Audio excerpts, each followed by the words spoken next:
Station 85 शब्द प्रति minute 5 second बाद शुरू। शुरू। पेड़ के नीचे ध्यान में बैठे स्वामी विवेकानंद को बंदरों ने घेर लिया। यह देखकर स्वामी जी उठे और तेजी से दौड़े, मगर साथ ही साथ बंदरों ने भी उनका पीछा किया। तभी स्वामी जी अचानक ठहर गए। उनके रुकते ही बंदर भी रुक गए। स्वामी जी ठहरकर वहीं खड़े रहे और थोड़ी देर में सभी बंदर चले गए। स्वामी जी ने कहा, ख्यालों से भागोगे तो वे पीछा करेंगे और ख्यालों से डरोगे तो वे और डराएंगे। इसलिए ख्यालों के साक्षी हो जाओ। ख्यालों को देखने से ख्याल चले जाएंगे। यह साधना की एक अवस्था है जो हमें मन से ऊपर उठा देती है। अक्सर यह होता है कि हम ख्यालों से लड़ने, उन्हें हटाने या फिर उन्हें भुलाने में ही लगे रहते हैं। इन्हीं कारणों से ख्याल और मजबूत हो जाते हैं। ख्यालों का विरोध ख्यालों को ताकत देता है। इसके चलते मन में ख्याल और जोर से आते हैं। देखा जाए तो जीवन का सबसे ज़्यादा समय तो ख्यालों में ही जिया जाता है, जबकि ख्यालों में जिया गया जीवन तो महज परिस्थितियों का जीवन है, क्योंकि ख्याल तो भूत और भविष्य काल से ही जुड़े हुए होते हैं। जीवन की जीवंतता का अनुभव तो वर्तमान में ही मिलता है और जीवन में जीवंतता तो तभी संभव है जब हम अपने स्वभाव को पकड़कर जिएं।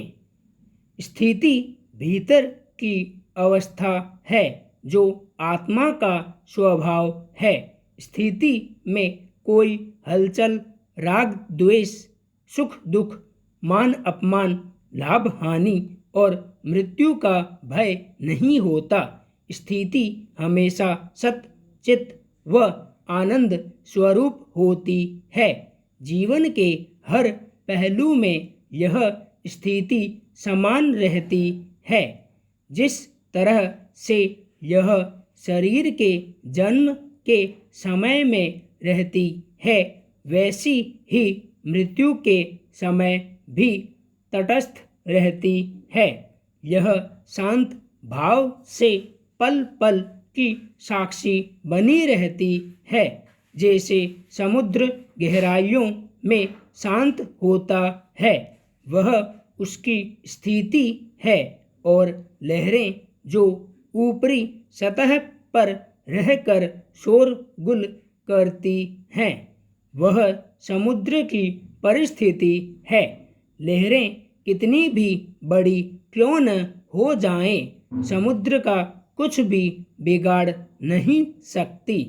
आत्म स्वभाव में स्थित होना ही स्थिति और जगत के ख्यालों में अटके होना ही परिस्थिति है।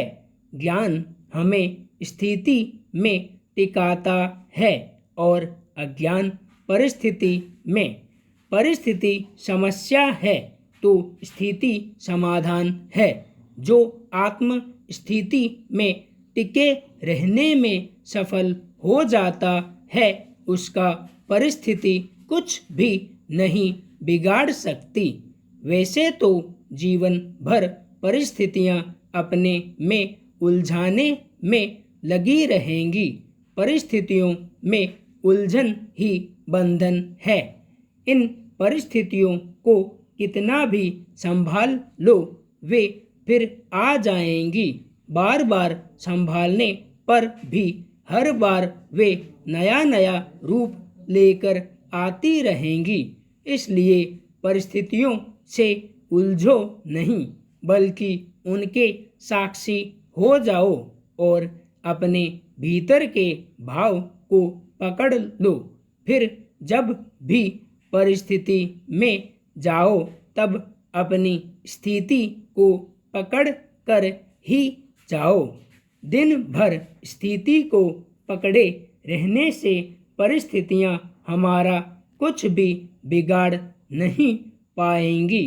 जब जब मन परिस्थिति में जाए तब तब उसको अपनी स्थिति में लाने का उपाय करते रहो। यह उपाय ही अभ्यास है और परिस्थितियों के प्रति जिस तरह से हर वक्त हमारा लगाव बना रहता है, उनसे अपने आप को अनासक्त करना ही वैराग्य कहलाता है। अध्यात्म हमें हमारी स्थिति में रहना सिखाता है और संसार हमें उसकी परिस्थितियों में अटकना। परिस्थितियों को रोकने की जरूरत नहीं है, बस हमें उनका रूप नहीं बनना है। संपूर्ण विराम।